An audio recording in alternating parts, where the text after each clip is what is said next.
La temporada llega al Ecuador y tras disputarse las regatas de Santurtzi y Lekeitio, Donostia Arraun Lagunak sigue en lo más alto de la clasificación de la Euskotren Liga tras conseguir otro doblete.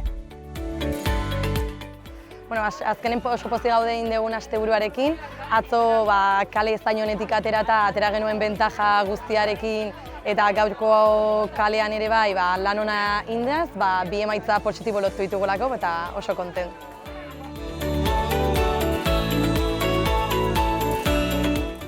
Nerea Pérez de Tolosaldea se mantiene como la mejor patrona gertu eraikuntzak. Bueno, gaurko sentsazio batzuk baino hobegok izan dira, gustoa indako estropadakin eta azkenen pena horri 3 segundu bakarrik izan dialako.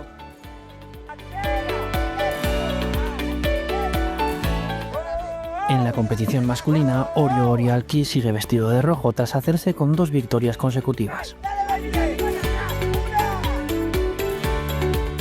Bueno, beste asteburu borobil bat, 24 puntutatik 24, eta nik uste liga erdia pasa deu eta 11 banderatatik 8 irabazita nik uste balantze oso positibo bat atatze deula.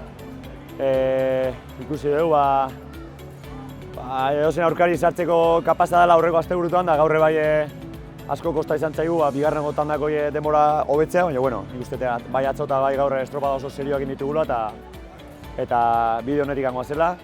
Ja, Ekuadorra pasata, temporada da para asteala, baina bueno, bandera politena guantxea doz, eta puntu honenian segitze dugu.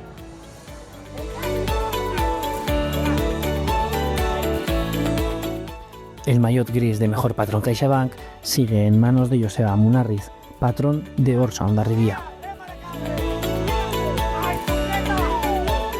Bueno, beste asteburua pasatu dugu, bai dela egila murriztu iten dela dena, bai segundutan, bai postutan, eta bueno, hau guandikan martxan dua, estropa politak inditugu asteburu honetan egia esan da. Igual segundutan nahi ezu pixka eta azkarro sartzeko beste aurretik, pero bueno, konten egindako asteburuakin eta urrengo asteko espeziala delako etxean delako eta nola moldatzen geren.